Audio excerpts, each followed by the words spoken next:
Good morning, ladies and gentlemen. You're listening to Right Side Up. My name is Mike Taglavia, and today I have two guests. We have Stephanie Mack and Rebecca Petrie from Vermont Federation of Republican Women. There's going to be an event here just outside of Barrie at the Canadian Club on February 15th. And they asked to come on and talk about, number one, the event, and Vermont Federation of Republican Women. So I'm not sure which of you ladies would like to go first. Rebecca, I think if you want to try, go ahead. Sure. Yeah, thank you for having us on. And before I talk about the event, I'd just like to say the Vermont Federation of Republican Women is a great organization for women with Republican ideals and conservative feelings. And if you feel that you want to get involved with righting the wrongs in our state, this is a great way to jump in and get your feet wet. We have you can go to our website, vfrw.net, and you'll see there's a lot of, it's a big mission field. And whatever your time, whatever your talents are, there is a place for you here.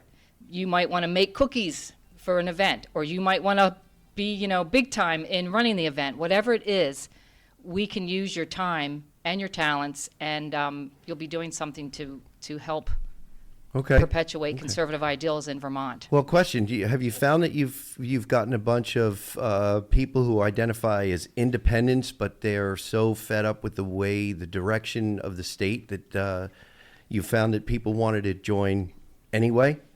I can tell you myself, I'm relatively new to the organization, so I wouldn't be a good one to answer that. Okay. Maybe one of the Stacy Malloy, who's the president now, would know, but that I couldn't tell you. Well, Stephanie, I can tell you, for me, I've run into a number of supporters, a large number of supporters who are former Democrats who saw behind the curtain. They saw the direction things were going, and they saw that as traditional Democrats, they were being ignored by the Democrat Party in favor of progressivism, and that's why they left the party. And some of my most staunch supporters are former Democrats. That's the reason why I asked the question. So my only comment to that is the fact that I think because the word Republican is in the name, it scares people away. Well, I can understand that. I do know I have most of my friend group are probably I'd say people who are purple at this point. They often use the line, the Democratic Party left me. I didn't leave the Democratic Party. We have a lieutenant governor and a Senate minority leader who said those exact same things numerous times during their last campaign. So it's happening a lot. It's happening actually more and more, especially after we see what's going on, not just in the state, but countrywide and worldwide, really. So I think we're gaining a lot of traction just because now we've been out there a couple years, and we're starting to do a lot more public events, public venues. And I see people starting to come in from all over the state because we're now have our website up at vfrw.net, and we're able to direct those inquiries to something where people can take a look and see what's going on. Eventually, we'll have kind of our mission statements on the website. Right now, we literally just launched it 3 weeks ago. So we're still working on that part. But I do speak to a lot of friends, and I'll just casually say, why don't you come to a meeting? What you just said to me just says Republican. And they kind of look a little scared. And I'm like, it's okay. Well, no, Republicans, everything's going to be fine. But I'm starting to see a younger crowd start to be more attentive, listening, asking questions. Those mid-30-somethings are starting to realize that they're having their own businesses, and it's really financially difficult to try to survive running your own business. So they're starting to wake up and ask more questions, and I'm just starting to see a lot more women just sort of, I'd say, turn purple. I think that's the closest word I could say to it. Well, so there are a lot people who consider themselves moderates are deciding that the word Republican is not something you need to run from, even though the demonization has been there for years. Right. Okay, so I completely get that. Now, what about outreach and searching for candidates? Is that something that your organization is looking to do? Yeah, that's a big part of it. We Okay. need to, you work at the State House, we need to get Well, get a lot of that out of there. We're and get focusing on yeah. our events right now up through Right. February 15th. As soon as that large event is done, then we're going to be getting a task force together to start Okay. the phone call campaign. We don't. One of our small goals is that we don't want to leave any seat without a Republican candidate. Right. There were too many ballots where it's just going uncontested, and that's like a no-go in our world. So we're Can't trying win to if you don't show up correct. to the game. So that's one of our small goals, is to make sure we got a name on every ballot. Yep. And then one of our larger goals is we have lists of names of the Republicans, females in the state, and it's literally has to be a one-to-one phone call conversation, getting Right. people to know that we're there. Would you like to join the group? Support our our events, and have you thought about running and Yeah. continue that conversation? That is going to be our goal, and I know we have our group is probably going to be voted on this coming, I think it's the 7th we have a meeting. Yes. Saturday the 7th. Okay. In case anybody wants to attend that meeting at McGillicuddy's in Colchester. But then we're going to form a group, and we're going to say, okay, who are the, let's say, 5, 6 folks that are going to start the outreach until we Okay. get started. Okay, great. Great. So why don't you tell us a little bit more about the event you're going to be having? How did you come up with the idea? And, I know there's going to be some raffles, some merch being given away. So just describe the event for the listeners so they can decide. Hopefully, a lot of them decide they want to show up at the Canadian Club. Well, Stephanie can probably tell you more about how they came to the idea of it, but I will tell you about some great merch. My brother-in-law, Joe Mattis, who's just got a great heart and very giving, he has worked with the Earnhardt family for over 30 years. He's Okay. the senior vice president of Junior Motorsports in business and Oh, wow. strategy. Okay. And so when he heard that I had joined this group and what we were doing, he was so encouraged and sent up some great things for us we're going to raffle that evening and also sell. And then we're also having eBay auctions as Okay. well. And so a few of the things, like there's a Dale Jr. autographed replica full-size racing helmet. It was the 2017, I want to get it right, number 88 HMS Chevrolet Justice League race. There's 4 pit suits that were worn by Junior Motorsports pit crew members. And some of those are going to be for sale at that night, and others are going to be on the eBay Okay. auction. We have, T-shirts and hats and things like that. And so I was very excited to be a part of this, so I could bring what I have to the table and to help. Great.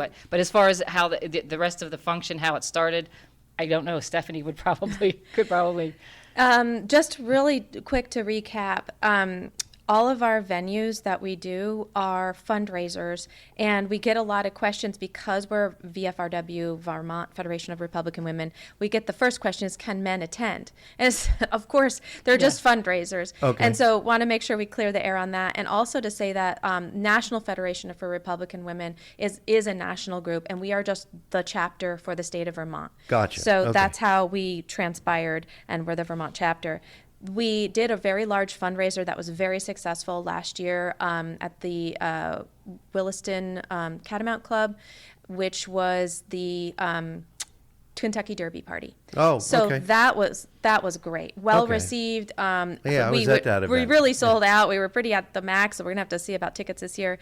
That we did so well at, we decided to do another one kind of opposite time of year to sort of kick off the year. And we wanted to do something in the winter, in February, and timing wise, it just sort of fell into place. We wanted to do a not so fancy event, but more of just a different flavor, just to Right. get different people coming to the event so we could appease to all of our audiences out there. Right. So we decided to do chili. I'll name off a couple of things that we're doing, but basically we have a chili cook-off going on and a $250 prize for a chili cook-off. We have for every ticket bought, you get entered to win a $250 cash door prize. We also have the merchandise that Rebecca was mentioning. We have a smart TV raffle. And I think what's not listed on the site as where we're having a line dance person to come in to teach line dance and do a round of line dancing because there's a great dance floor at the Canadian Club. Canadian Club. So that was, everybody said, yeah, let's do it. So it should be a pretty fun day. We're looking forward to it. That's great. That's great. So getting back to candidates and women as candidates, there are a lot of business women out there. I personally don't care if you want to be a Republican candidate. I don't care who you are, if you have, especially if you have a business background, okay? Because we're a state that's got so much the regulatory environment is so incredibly overwhelming. That coupled with the taxation in general, somebody who wants to be a candidate, male or female, I would love to have, because bringing that business background, that experience that you've had dealing with the state of Vermont and permitting and regulation in general, I think would be a huge plus. Because, going out on the campaign trail and explaining to people what it's like to try to stay in Vermont, pay all your bills with respect to if you have an S Corp or something, and then have to pay on the personal level. And then, like we talked about, I think before we started airing, you have to find ways to pay for your health insurance if you want health insurance. Do you want your business to grow and have employees?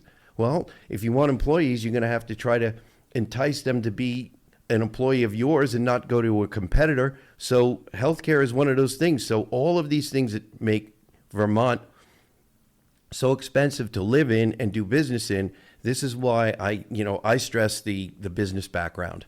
Or, there are some former state employees who do get involved and become candidates, and they have an advantage also because they've seen it from the other side.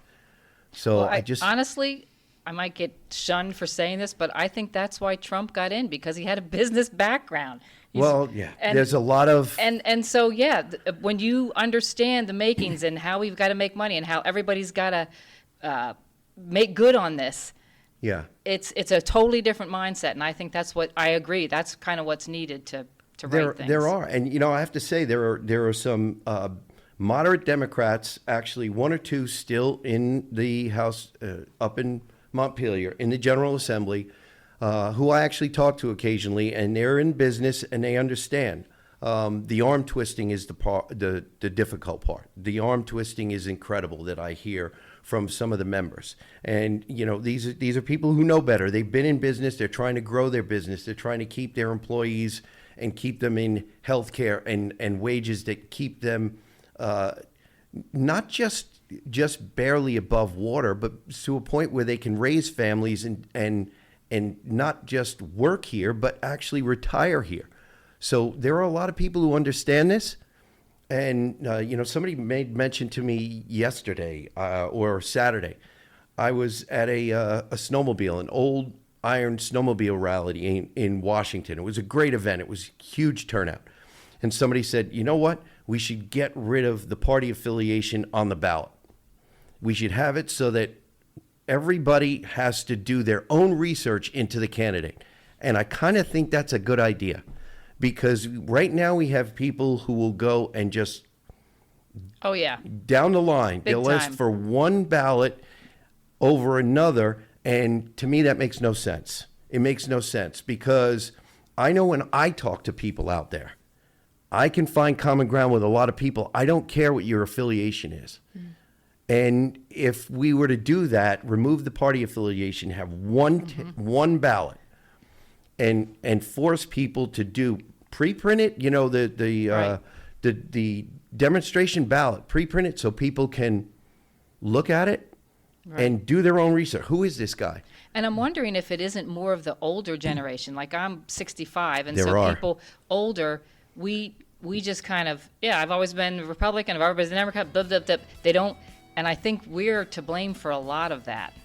We are, but we can fix it. Yeah. Like I said in my testimony this past week, we've made mistakes. We're all just human, right? Exactly. We made mistakes, but we know how to fix them if we have the integrity to admit we made them. Right. So, Right. Unfortunately, ladies and gentlemen, we come to the end of our first segment. We'll return in a couple of minutes. You're listening to Right Side Up, and I want to thank our guests, Stephanie Mack and Rebecca Petrie from Vermont Federation of Republican Women. Don't forget, February 15th, their NASCAR event at the Canadian Club in Barrie. Thank you. We'll be right back.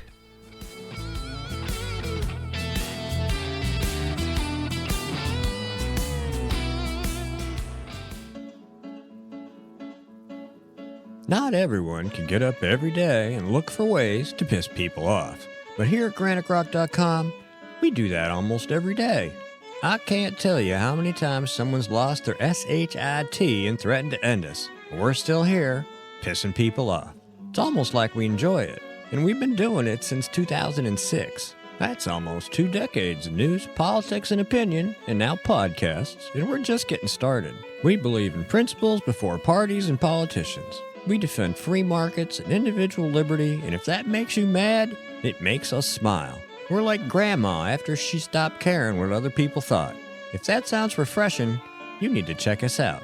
This is Steve McDonald for Granite Rock, and we'll keep shining the light on them for you.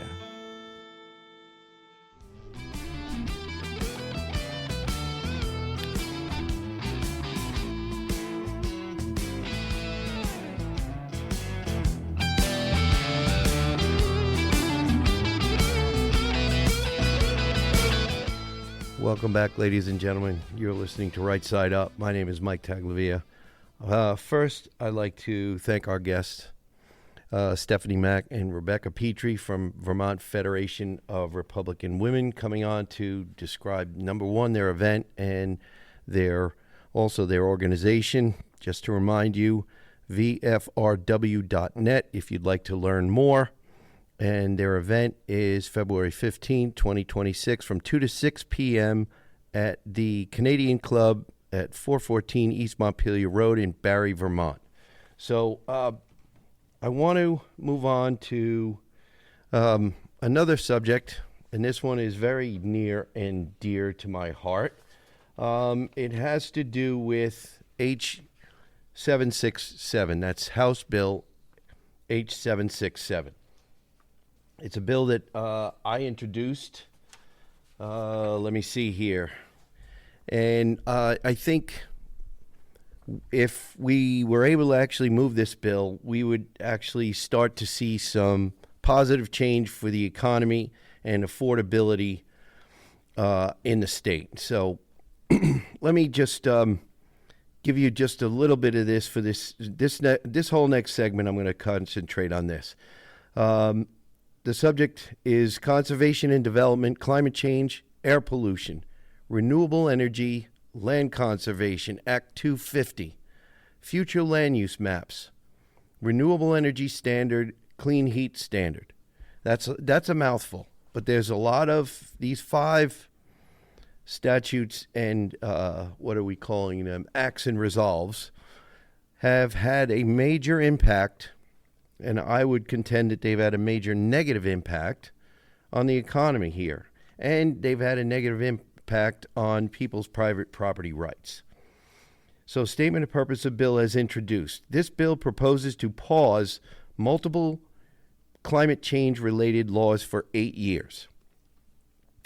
And the reason I say 8 years is because we need time to be able to study and show the results, and I believe the results will be positive with this moratorium on these 5 bills, because we will see that the economy is opened up.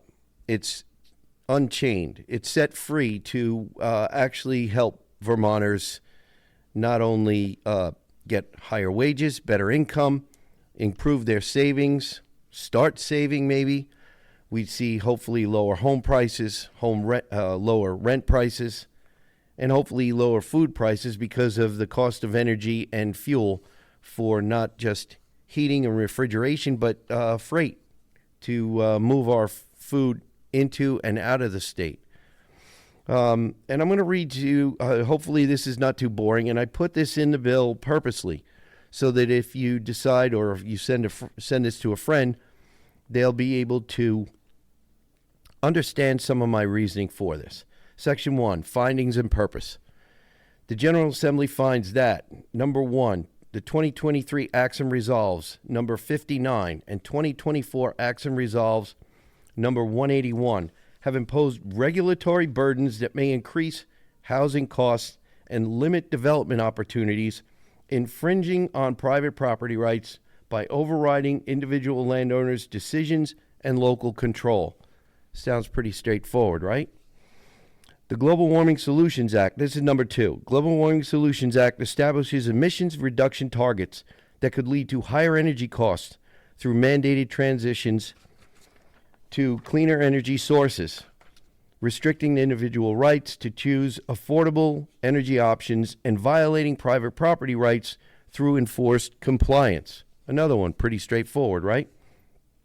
Number 3, the Renewable Energy Standards established in 30 VSA Chapter 89 requires utilities to procure increasing percentages of electricity from renewable sources, aiming for 100% by 2030 or 2035, depending on the utility, which may result in higher electricity rates and program costs for ratepayers, burdening individuals and property owners with unnecessary expenses. Number 4, the Clean Heat Standard aims to reduce greenhouse gas emissions from heating fuels, but may result in increased costs for heating and energy for households with low and moderate income, limiting personal freedoms in energy consumption. Number 5, these acts, while intended to promote environmental sustainability, may inadvertently exacerbate affordability challenges in housing and energy, particularly in rural areas of Vermont, and encroaching on fundamental individual rights to economic self-determination and private property use. Number 6, a temporary moratorium is necessary to evaluate the cumulative impacts on housing availability, energy affordability, and overall costs to Vermonters, allowing time for alternative approaches that balance environmental goals with economic realities while safeguarding private property rights against regulatory overreach.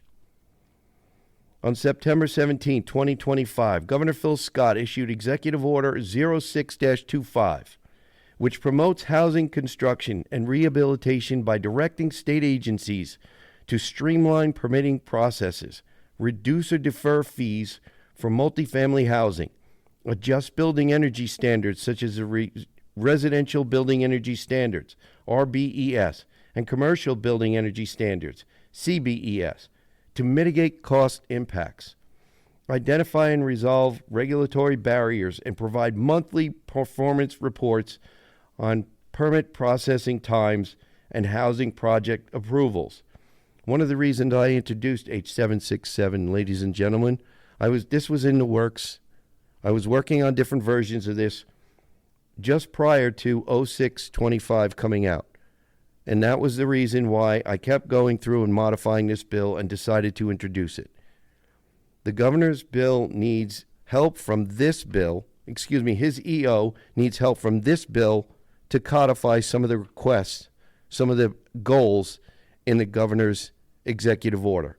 Without these, there's going to be pushback in the legislature against the governor's efforts in his executive order to open up the housing market, make it more affordable, make it easier to get permits, all of the things that are listed in the governor's executive order. This order addresses housing affordability by aiming to lower development costs and accelerate the production of needed housing units, with Vermont requiring approximately 40,000 new homes by 2030, particularly for renters who often spend over 50% of their income on housing. And by the way, there was just a statistic just released not too long ago that somewhere like 19.5% of Vermonters' income is spent on health care, if you can manage to afford to pay for it. Let's see. However, the executive order's focus on administrative reforms does not fully mitigate the statutory burdens imposed by the targeted acts, necessitating this legislative moratorium to pause additional cost drivers and allow for a comprehensive evaluation of combined impacts, including protections for individual rights and private property rights. Are you getting the basic theme of this? Number 8, scientific evidence from the CO2 Coalition indicates that higher CO2 levels, such as doubling to 800 parts per million, would boost plant growth by 40 to 46%, enhancing Vermont's agricultural output, such as dairy and maple. Let's see. Drought resistance, countering mandates that treat CO2 solely as a pollutant and infringe on individual rights to benefit from natural processes. CO2, by the way, ladies and gentlemen, I contend, is not a pollutant. It is the gas of life. Number 9, physicist William Happer's analysis shows CO2 is essential for life, with benefits like improved crop efficiency and minimal warming, 1 degree C per doubling, outweighing costs in rural economies like Vermont's, and saturation physics demonstrates no dangerous warming from greenhouse gases, supporting the protection of individual rights against unfounded regulatory restrictions. Number 10, energy analysis by Peter Clack revealed decarbonization adds billions in costs, such as $275 trillion globally by 2050 for net zero infrastructure, without acknowledging CO2's role in affordable energy and ecosystem health, emphasizing the need to protect private property from excessive financial burdens. Electroverse data confirms, this is number 11, Electroverse data confirms CO2-driven greening with 55.15% accelerated global greening from 2001 to 2020. This is actual data, ladies and gentlemen, and global vegetation up 15% since the 1980s due to CO2, the gas of life, supporting Vermont's forests and reducing net emissions through natural sequestration, thus benefiting individual property owners in agriculture and forestry. Number 12, data from the 2020 Hunga Tonga eruption shows it injected 150 teragrams of water vapor, causing stratospheric cooling, minus 4K. I'm not sure exactly what that quantity is. And minor surface cooling persisting into 2025, indicating natural events like volcanic activity can explain recent anomalies more than CO2, per 2024-2025 studies, justifying a pause on mandates that overlook such factors while infringing on private property through enforced transitions. Number 13, glacial ice core research, including Vostok, EPICA, demonstrates CO2 lagged temperature by 800 to 1,000 years in historical cycles, with lower glacial CO2, 190 to 250 parts per million, acting as a feedback, not driver, supporting that CO2 is beneficial for greening and agriculture, and regulations treating it as a pollutant unduly restrict private property rights in land and energy use, with recent 2025 studies showing CO2 lag during glacial cooling initiation, such as 13,000 years in the Eemian, and that's the glacial period. Number 14, these scientific insights, combined with CO2's role in boosting plant growth by 40 to 50% per doubling, drought resistance, and global greening, including a 14% vegetated area increase since 1980, highlight that environmental mandates may exacerbate, without promotional benefits. Let me read that again. Highlight that environmental mandates may exacerbate costs without proportional benefits while eroding private property rights and individual freedoms, essential for Vermont's economic vitality, such as developing land for housing amid a 24,000 to 36,000 unit shortage by 2029.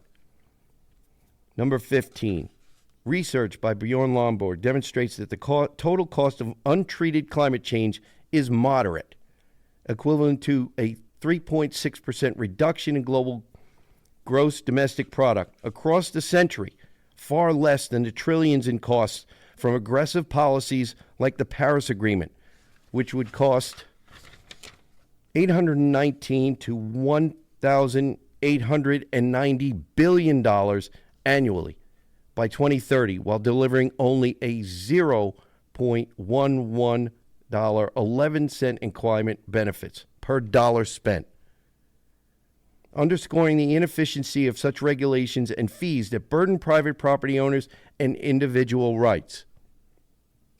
Lombard's analysis, number 16, show that optimal, realistic climate policies such as modest carbon taxes could reduce global temperature rise from 4.1 C to 3.75 C by 2100 at a cost of $18 trillion, with benefits twice the cost, while pursuing unrealistic targets like 2 degrees C would leave the world over $250 trillion worse off.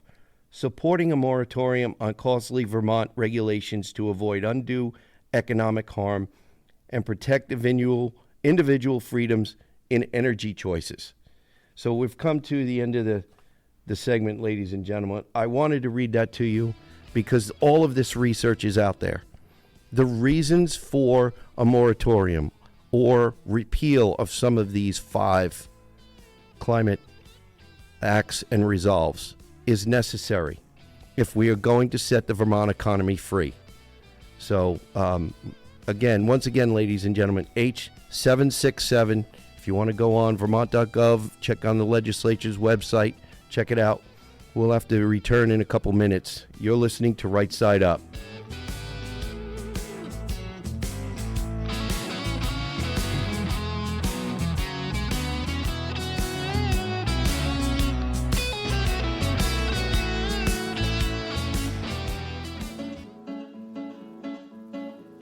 Not everyone can get up every day and look for ways to piss people off. But here at GraniteRock.com, we do that almost every day. I can't tell you how many times someone's lost their SHIT and threatened to end us. But we're still here, pissing people off. It's almost like we enjoy it. And we've been doing it since 2006. That's almost 2 decades of news, politics, and opinion, and now podcasts, and we're just getting started. We believe in principles before parties and politicians. We defend free markets and individual liberty, and if that makes you mad, it makes us smile. We're like Grandma after she stopped caring what other people thought. If that sounds refreshing, you need to check us out. This is Steve McDonald for Granite Rock, and we'll keep shining the light on them for you.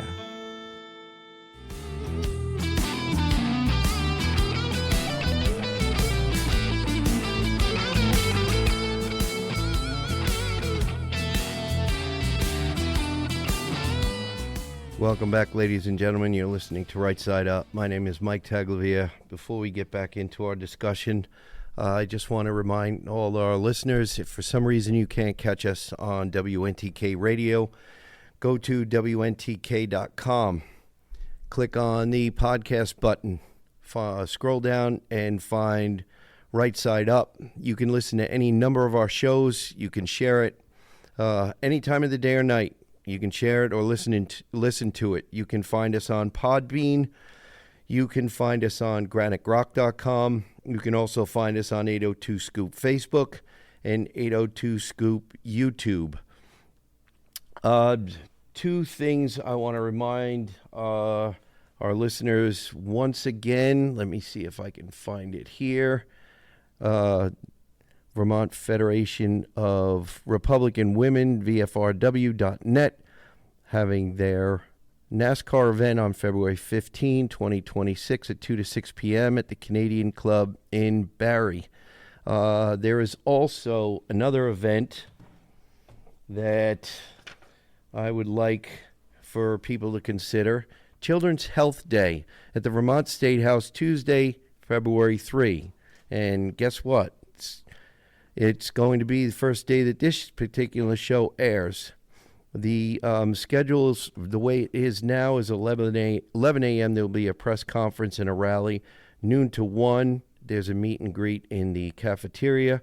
1 p.m., Mary Holland from Children's Health Defense will be providing testimony. And 2 to 3:30, there'll be an informational event. So people who are concerned about Children's Health, you might want to come to the State House, check it out.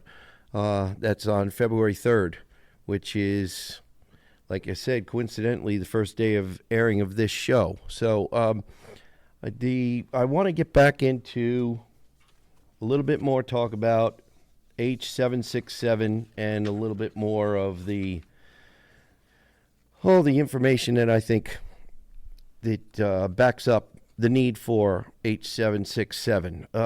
Let's see. Number 17, Lombard advocates for investing in research and development for cheaper green energy alternatives rather than subsidies and mandates that drive up energy prices, as current climate policies have spent trillions, including $4 trillion globally, without making renewables competitive, emphasizing smarter approaches to respect private property rights and reduce fees on Vermonters. B, the purpose of this act is to impose an 8-year moratorium on the implementation and enforcement of 2023 Acts and Resolves number 59, 2024 Acts and Resolves number 181, the Global Warming Solutions Act, the Renewable Heat Standard, and the Clean Heat Standard to provide relief on affordability issues, protect private property rights and individual rights, and to study potential reforms based on the latest scientific data. We should be doing that with respect to all of the legislation we're considering, ladies and gentlemen. So I want to get a little bit more into some more detail. So some of the people who may not know and may want to, first of all, you might want to check out this book. I'm holding it up for the camera here. Inconvenient Facts: The Science That Al Gore Doesn't Want You to Know by Gregory Wrightstone. Great book, got a lot of good information, and it's footnoted. All the stuff is referenced. I just want to give just another list of bullet points here. The greenhouse effect on planet Earth is necessary for life on the planet. The primary greenhouse gas in Earth's atmosphere is water vapor. 95% of the greenhouse effect is produced by water vapor, clouds, and humidity. Only 4% is produced by CO2, and the remaining 1% is caused by trace gases, most notably ozone. The concentration of carbon dioxide gas in Earth's atmosphere is 0.04%. Earth's atmosphere is approximately 78% nitrogen, 21% oxygen, 0.93% argon, and the rest is small amounts of trace gases, including approximately 430 parts per million, or 0.043% carbon dioxide. The small concentration of carbon dioxide in Earth's atmosphere has varied greatly in the geological time records, from as high as 8%, 80,000 parts per million, to as little as 0.018%, 180 parts per million. The concentration of carbon dioxide gas that is toxic to life is 5%. We're nowhere near there. Nowhere near. CO2 becomes toxic to animals above concentrations of 5%, or 50,000 parts per million. We are at roughly 400 parts per million. So very, very low.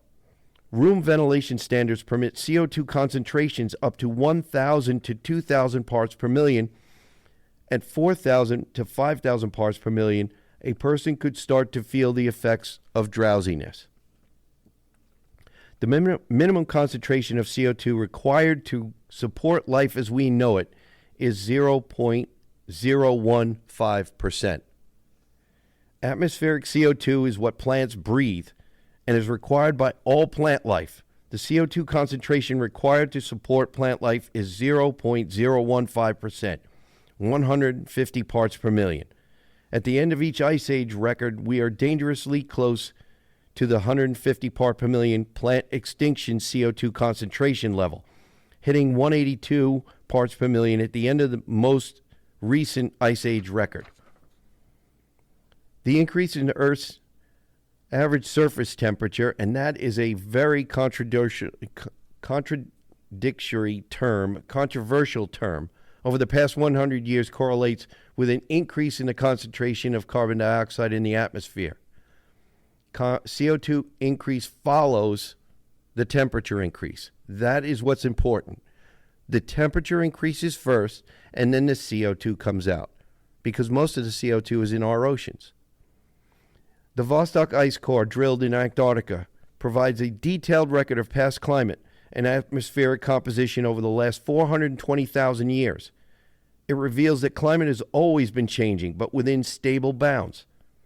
The core also shows a strong correlation between temperature and CO2 levels, which means they rise and fall together. Interestingly, based on Antarctic ice core data, changes in CO2 follow changes in temperature by about 600 to 1,000 years.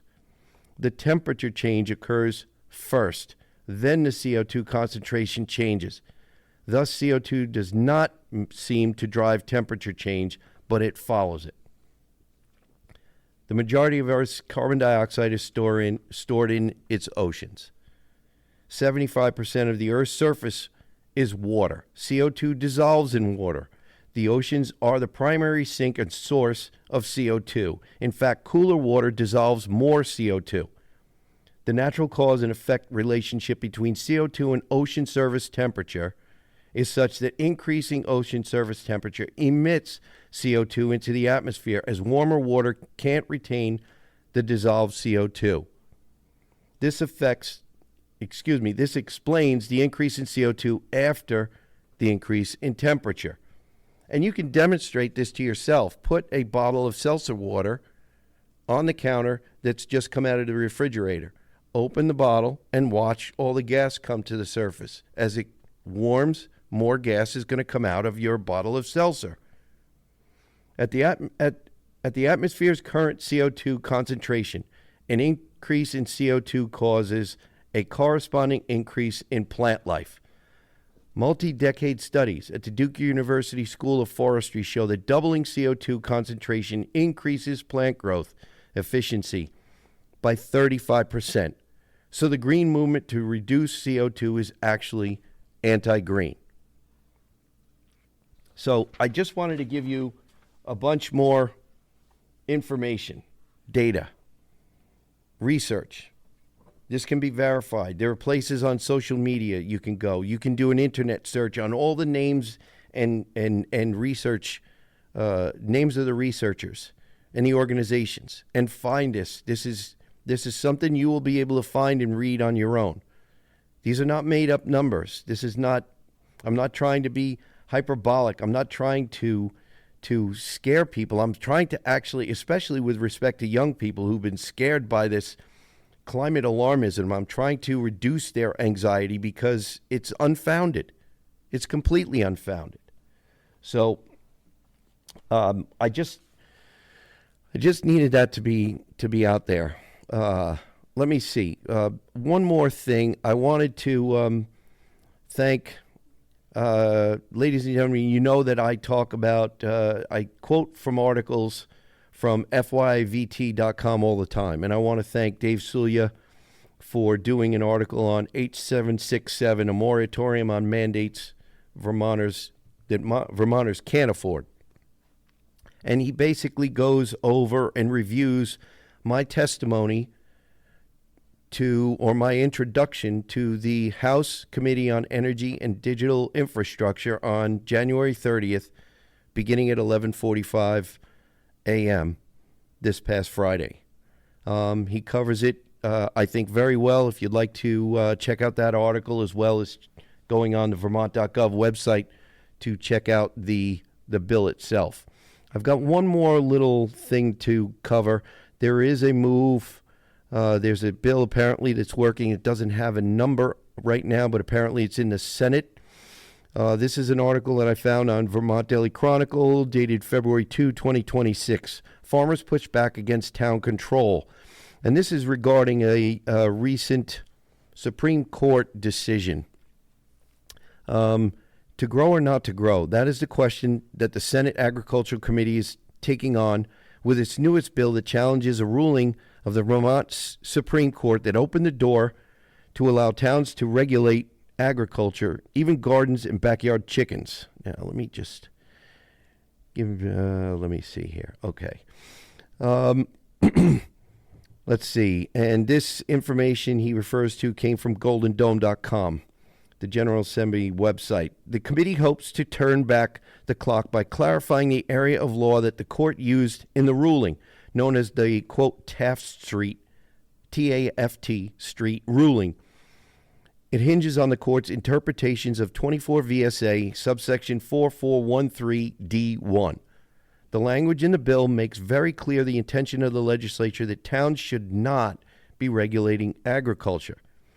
As stated in early sections of the draft bill, quote, to avoid the unchecked and unintended consequences of the decisions in the RE 8 Taft Street, DRB, and November appeals, 2025 VT 27. It is necessary for the General Assembly to clarify and restate that municipalities under ordinance or bylaw shall not regulate farming or the construction of farm structures as set forth in 24 VSA subsection 4413D. 4413D. This part of the bill would also expressly prohibit municipal regulation of growing plants and raising poultry except roosters. The bill doesn't currently have a number and is still a work in progress in the committee, but initial discussion suggests that the changes it proposes may face opposition on the floor in either the Senate or House that could backfire for its supporters. There are currently 26 sections in the 45-page draft, and they cover areas including income tax exemptions for net farm profits up to $10,000, tax exemptions for the sale of farms to relatives or employees of 10 years, changing the threshold for permitting on-farm accessory businesses, changing the definition of agricultural land to include land where a certain amount of crops are donated, creating a new class of food manufacturing establishments for on-farm production. Let's see. And a section that covers the same issues with solar permitting is Representative Gregory Burt's Bill H677, as reported by Vermont Daily Chronicle on January 29. So, ladies and gentlemen, you might want to check out this article. Like I said, Farmers Push Back Against Town Control, dated February 2, 2026, Vermont Daily Chronicle. We, unfortunately, are going to be running out of time here. I want to thank everybody for listening.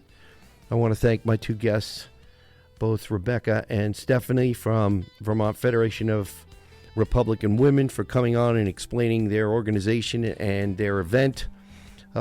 Remember, ladies and gentlemen, stay informed, stay safe, listen to Right Side Up.